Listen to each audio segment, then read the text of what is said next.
ইতিমধ্যে কিন্তু দুটো টেস্ট হেরে একদম ব্যাকফুটে রয়েছে বর্তমানে টিম ইন্ডিয়া। সিরিজের রেজাল্ট এখন 2-1, লিড নিয়ে এগিয়ে রয়েছে কিন্তু ইংল্যান্ড। জেতা ম্যাচ দুটো হেরে বসে আছে বর্তমানে টিম ইন্ডিয়া, যেখানে অবশ্যই ম্যাচ দুটো জিতে থাকলে সিরিজে এখন 3-0 সিরিজটা জিতে নিতে পারতো টিম ইন্ডিয়া।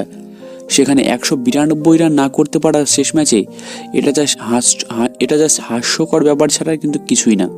কারণ পৃথিবীর যত কঠিন পিচে যত কঠিন কন্ডিশনে আসুক না কেন, অন্তত টেস্টে যেখানে তুমি প্রায় 2 দিন সময় পাচ্ছ, সেখানে 192 রান করতে না পারা মানে একটা হাস্যকর ব্যাপার বর্তমানে। আর এখন প্রশ্ন হচ্ছে 4 নম্বর টেস্ট ম্যাচ নিয়ে। তো সেখানে বিশ্বের নাম্বার 1 বোলার জাসপ্রীত বুমরা, সে কি খেলবে নাকি খেলবে না, এটা এখন সব থেকে বড় প্রশ্ন হয়ে দাঁড়িয়েছে। কারণ তার ওয়ার্কলোড ম্যানেজ করাটা কিন্তু বর্তমানে টিম ইন্ডিয়ার জন্য একটা কঠিন ব্যাপার হয়ে দাঁড়িয়েছে। আর সেখানে গৌতম গম্ভীর এবং শুভমান গিলের কথাই কিন্তু একদমই স্পষ্ট যে 4 নম্বর টেস্টে আমরা নাও দেখতে পারি জাসপ্রীত বুমরাকে। এর মানে জাসপ্রীত বুমরা হয়তো 4 নম্বর টেস্টেও খেলবেন না। এবার প্রশ্ন হচ্ছে তার পরিবর্তে তাহলে কে খেলবে, আর্শদীপ সিং নাকি প্রসিদ্ধ কৃষ্ণা? এখানেই কিন্তু চলে আসছে প্রশ্ন। আর্শদীপ সিংকে হয়তো এবার নাও খেলানো হতে পারে এবারও, এবং প্রসিদ্ধ কৃষ্ণার উপরই হয়তো ভরসা রাখতে পারেন গৌতম গম্ভীর, এমনই কিন্তু রিপোর্টস। আর প্রসিদ্ধ কৃষ্ণা যেমন তোমরা দেখেছো, সে কিন্তু একটা রান মেশিন বলতে গেলে।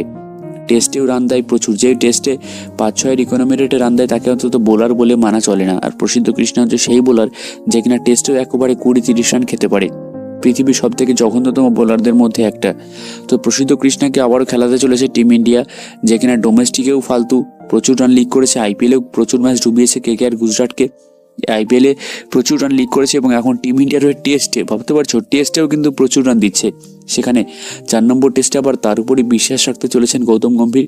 সুতরাং আমার মনে হয় এই কারণেই হয়তো টিম ইন্ডিয়া 4 নম্বর টেস্টে হারতে পারে, এই প্রসিদ্ধ কৃষ্ণাকে নেওয়ার জন্যই।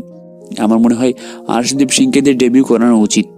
তোমরা আমার সঙ্গে কতটা একমত নিজে কিন্তু অবশ্যই জানিও যে আর্শদীপ সিংকে নেওয়া উচিত নাকি উচিত না।